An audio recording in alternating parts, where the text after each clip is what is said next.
Hello. Welcome to this video. As you can see, this is a slightly different video for the channel and something that I'm hoping to do a lot more of. And that's to interview historians and academics and to find out about their historical background and future plans and kind of recommendations, and to discuss with people some interesting aspects of their research and of history. So today I'm really excited to have Waseem Ahmed here to discuss his research on 1650s England, particularly popular politics. Waseem is a second-year PhD student at UCL in London. Waseem is the chair of the IHR History Lab, on the editorial board of Midland History, and also teaches at the UCL Institute of Americas. So thanks so much for joining me today, Waseem, on the channel and discussing your background in history and your research and recommendations. And I'm really looking forward to getting stuck into the 1650s. No Thanks worries. so much. Brilliant. So to start off, let's just get stuck into this. Could you just give a bit of background as to kind of when and how you got first interested in history as a subject? Yeah, so I mean, I've always been sort of interested in history from a young age. I remember my sort of early years. I was sort of really into sort of documentaries and would watch things like Nazi Hunters. It used to come up on yesterday and stuff on the Tudors. And I've always been quite bookish. I've always enjoyed reading since I was really young. Although obviously there wasn't much history, there's a lot more stuff like Horrid Henry and things like that. Right. But it's always the sort of subject at school that I was really good at and really passionate about. I went to my local state school comprehensive, and I remember like in year 7, I wrote this assessment in my first year of high school where I sort of compared George Washington and Napoleon Bonaparte, and then ended up writing like 14 pages. Amazing. And then at GCSE, I sort of really enjoyed the subject a lot. And my mates sort of used to joke about how I used to sort of purposely sort of test the knowledge of my teacher. I was that really annoying student. And I suppose I was much better at history than I was at other subjects, as my sort of grades would show. It was only really until sixth form that I sort of considered doing it at university. Before that, it was more the sort of normal things that most boys dream of. Becoming a footballer, and if that failed, becoming a coach or something like that. And I Right. suppose my interest in history sort of coincided at a time where I become sort of a lot more politicized and a sort of more aware of contemporary affairs at the age of 16 or so. So it's really interesting that you've focused on the 17th century. Why is that, and when did you become first interested in the 17th century? So it began at A level. Before that, I'd never really encountered the Stuarts. I sort of knew the monarchs and sort of had heard of Cromwell, but that was about it. But I had this incredible teacher at sixth form, and I sort of fell in love with the period. And actually, at the same time, I also was sort of I was being taught the French Revolution, and I sort of loved them both. I found both periods absolutely fascinating. I suppose I was really interested in revolutions and intense moments of historical change, and I still am. And I think that's why the periods appealed to me. And I've always sort of been interested in sort of people. And both the French Revolution and the 17th century are filled with sort of fascinating individuals. And I suppose I got attached and interested in the likes of Oliver Cromwell, who actually sits on my desk right here as a little bust. Wow, that's So, dedication. yeah, a little dedication. I got Right. it off eBay. Amazing. So it was in sixth form really where I decided that it was history I wanted to do, and it was what I was sort of most enthusiastic about, and I sort of saw the parallels with sort of contemporary affairs, and I really enjoyed it. So I sort of applied to various institutions, got into my choices at Birmingham and King's and Queen Mary, London and Manchester. And this is a sort of time where I was already sort of getting interested in this sort of historical profession. So one of the reasons why I picked Birmingham was because there was a sort of exceptional scholar of the early 17th century, a scholar called Richard Cust, and I saw that he ran modules on the English Civil War, so it sort of already appealed to me. Yeah, it's a fascinating period, and I think that parallel to other periods of revolutionary change is really interesting. I think that's something that I've talked to students about before. So yeah, that's really interesting. So I wonder if you could just give us a bit of background into kind of life as an undergrad in studying history, and also going on to do a master's in history, and just your experiences, things that how you found that, and things that you did in those times. Yeah, so I mean, it was during my sort of undergraduate studies that I started to realize that history could be something that I could sort of pursue as a profession. And I absolutely loved my time at Birmingham, and sort of loved all the modules I did. It was there where I sort of gained an interest in sort of historiography and historical theory, and sort of its importance and relevance in sort of shaping modern political affairs. And I did like a vast amount of sort of various modules, stuff on the Tudors, Ottomans, Islamic women, Victorian Britain. But it's really here where, again, I sort of settled on early modern political history as my sort of chosen field. So I did this amazing module called History and Theory and Practice, which sort of convinced me to sort of that I could pursue an academic career, and sort of saw how a career as a historian didn't have to be something sort of isolated. You could still sort of make a difference in the present, and it doesn't have to be one of those sort of ivory tower professions, Right. so to speak. Although a lot of academics still choose to do that. Mm-hmm. But I also did sort of two amazing modules on the early modern period. So one was on the sort of political and intellectual thought of the early modern period, which I took in second year by this absolutely brilliant academic he's a genius, and he'd be the same academic who sort of did a lot to help me get me onto a PhD. And then the other was the special subject on the English Civil Wars, which naturally lived up to its expectations. So when it sort of came to my undergraduate dissertation, so the sort of pinnacle of your undergraduate studies is this dissertation, which is normally sort of 12,000 to 15,000 words on a sort of chosen topic of your choice. And I sort of had to decide then between doing something on the 17th century Britain or something on the French Revolution. Both of them sort of passions had sort of carried on Right. throughout all sort of 3 years. And ultimately, I picked the 17th century, one because Richard Cust was the expert of the field, and he was at Birmingham, and there was no sort of French Revolutionary scholar there. I think at Birmingham, the person who was the sort of scholar on the French Revolution had retired. And secondly, really, I can't speak French. And I suppose there was a time to learn, but I thought it would just I would produce a better dissertation Right. on British history. And so I settled on the 17th century. So initially, I was actually going to do a project on not on the 1650s. It was going to be on networks of opposition to Charles I. But really, the issue was that the most interesting group, the sort of Puritan network, they're sort of called, linked to the Providence Island Company. Mm-hmm. People like Lord Saint Seal and John Hampden and Oliver St. John and people like that, Earl of Warwick.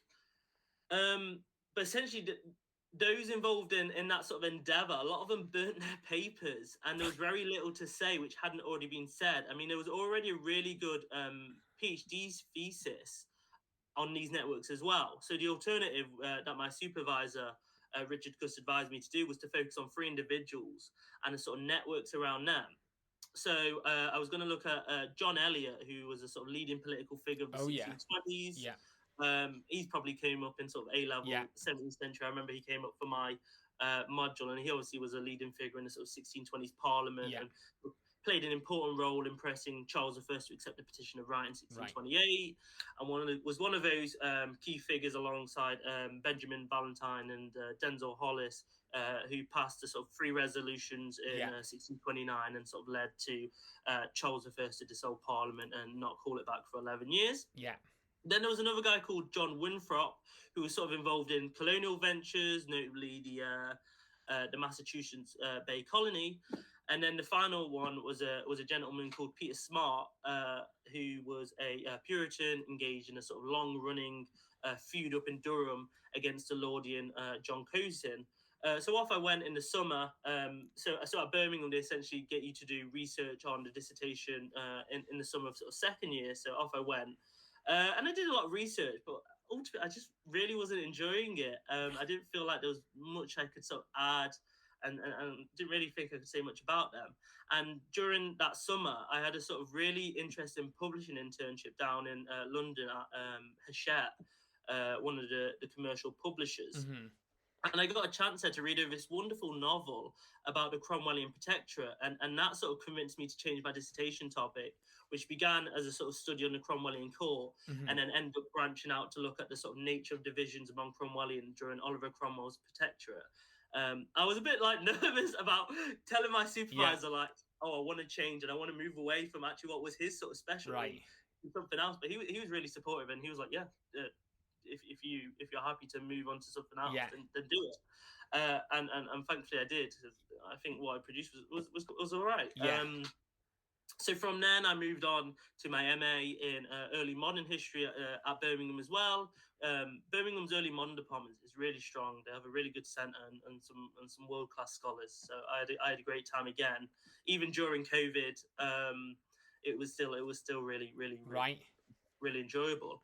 And so my dissertation then sort of looked at how monarchical Cromwellians, so those who had supported calls for Oliver Cromwell to become king, how they sort of accommodate themselves to the Restoration government. And indeed, a lot of them actually retained positions in the Restoration government. And very little had been done on it apart from this fantastic thesis down by a scholar at Cambridge. Funnily enough, the same woman who had written a novel about the Cromwellian court. Interesting. It's weird how these sort of networks sort of come to fruition. I've actually met the said scholar, and she's lovely. So as part of that, these sort of monarchical Cromwellians, they sort of wrote these apology tracts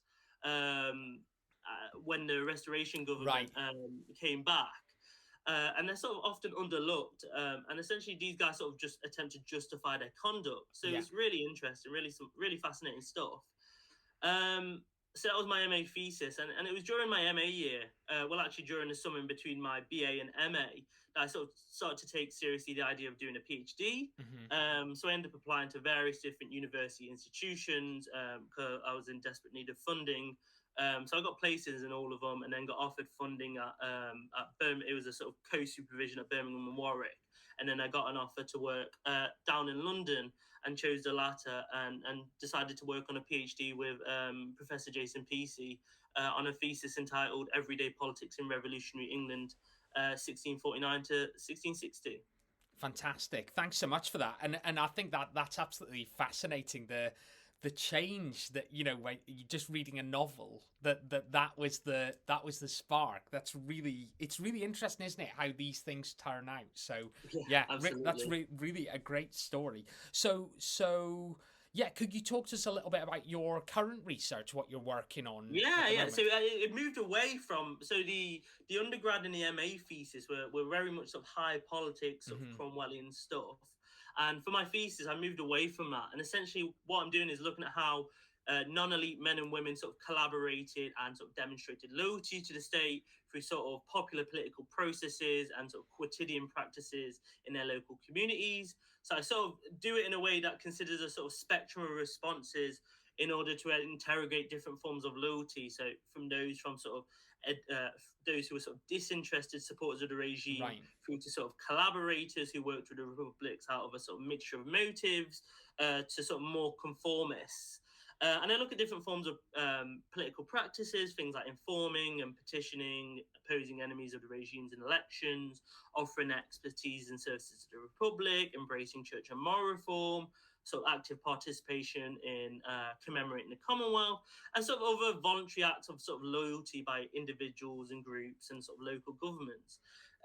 Essentially, the 1650s have tended to be viewed in what has sort of been coined a sort of disaffection resistance paradigm, where the sort of restoration of Charles II in 1660 was seemingly inevitable. I'm sort of trying to show the other side to this, and to show that the different Republican regimes of the 1650s did in fact have more support than sort of historians have sort of previously recognised.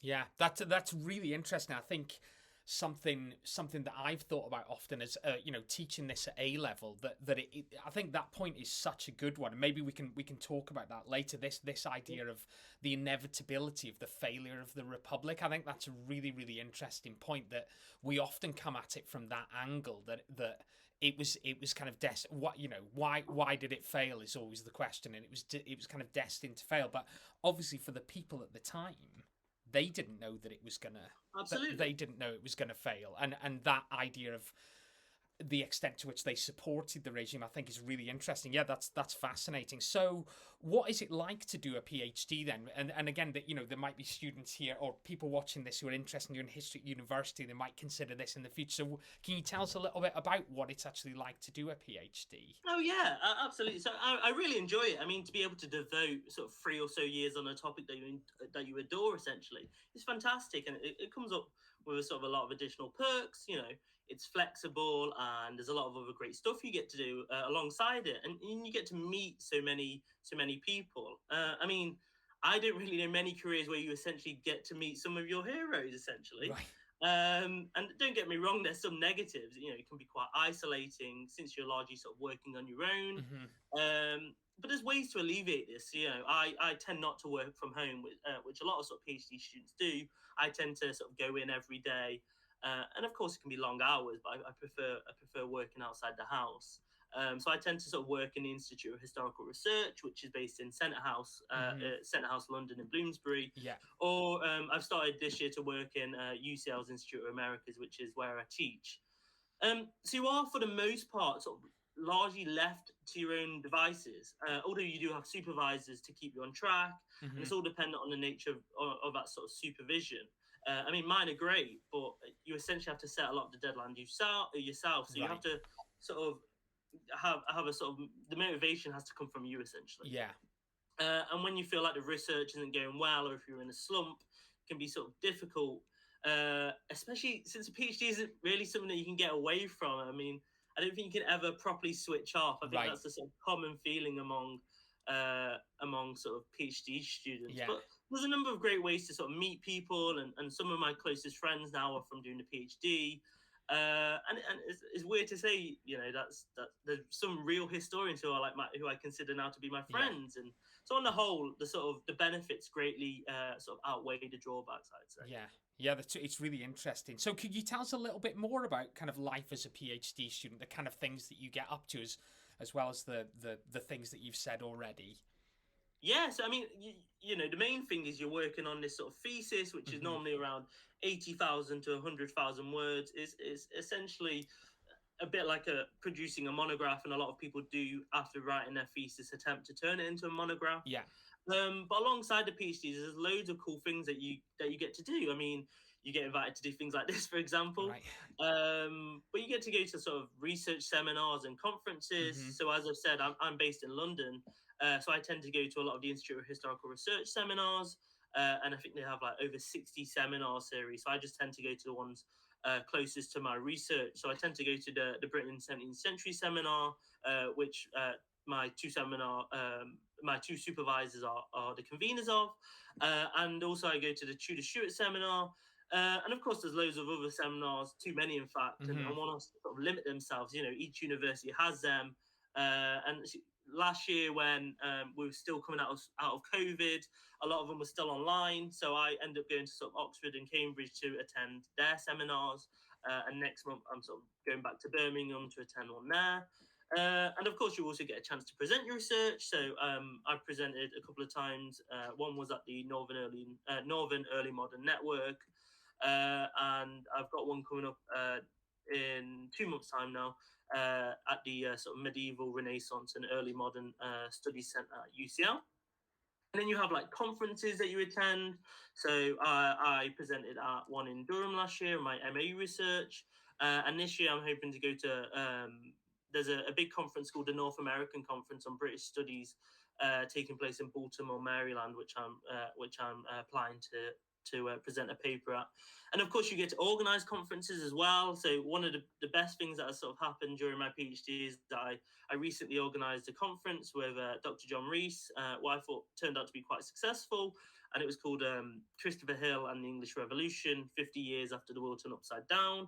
It was actually 51 since it had to be rearranged. But yeah, so the world turned upside down was a book written by this great Marxist scholar of the 17th century, Christopher Hill, and it's his most famous book, and a sort of a really fine example of the sort of history from below approach, and looking at how sort of radical political and religious groups came to prominence during the English Revolution. You know, groups like the Levellers and the Diggers, the Fifth Monarchists, etc. And obviously touched upon how cool it is to meet sort of really wonderful scholars whose work you get to read. I mean, it's always said, you know, don't meet your heroes, but thankfully I've not been disappointed. And everyone's been incredibly friendly and generous with their time. And so after seminars and conferences, you tend to go to the pub and for a meal. So that's great. And you can meet fellow postgraduate students as well. So I think you mentioned at the start, I'm the chair of History Lab, which is the sort of postgraduate wing of the Institute of Historical Research, and has its own seminar series, and that's another great way to sort of meet students. And then the final thing is this year I started teaching, and that's been one of the best things for me as well. So I managed to get teaching in the Institute of Americas, based in UCL, and it's been absolutely fantastic. I mean, so I'm actually teaching on something outside of my research interest. I found it great, and to be honest, I've sort of missed that ability to sort of learn completely new things from a different period, and the students were absolutely brilliant. They're very advanced, while there's it's a really wonderful, vibrant, and sort of rigorous intellectual culture at the institute, and there's a great community feel, very sociable, very supportive, which has also helped with the sort of isolation that can sometimes come from doing a PhD. It's really interesting, and I think I first actually came across you because of the conference, and I saw the conference advertised online, and I think that's how I saw you on Twitter. I think it was. Yeah, we posted it all over Twitter. Yeah, it was good. So so can you tell us about your future plans then? What are the next steps for you? So, I mean, one possibility, obviously I'm still currently working on my PhD, but one possibility after sort of completing the PhD is to sort of move on to a sort of postdoctoral position. But you may have seen the sort of academic sector isn't in a great place, and there's not many jobs available out there, sort of permanent jobs. So after the PhD, you can either sort of try and get a sort of postdoctoral research position where you work for what is normally sort of 3 years on a sort of new project, or include sort of converting your thesis into a monograph. Or the other alternative is going into sort of teaching positions, which can be quite precarious, sort of lasting only 1 year. And since you're sort of spending all your time teaching, essentially, you'll have little time to research, so you're unable to publish. And in the academic world, sort of publications are currency in order to sort of sustain an academic career. And this sort of circle continues until you're able to sort of find a permanent job, or you find an alternative sort of career path. And obviously, I've considered alternative career paths. But I would still like to write history, and I have considered other careers which I could do do, and then do the history on the side. And there's of course a number of history related positions, you know, working for various historical and heritage organizations. I'm quite interested in politics. That's another avenue I'm looking to pursue, or something sort of related to policy. And then I have a big interest in publishing. You know, as you can tell, I sort of love books. I had that internship a few years back, and but again, that's a difficult career to get into. So at the moment, really, the focus is on the PhD and the stuff related to that, and then I'll worry about the career in the next couple of years.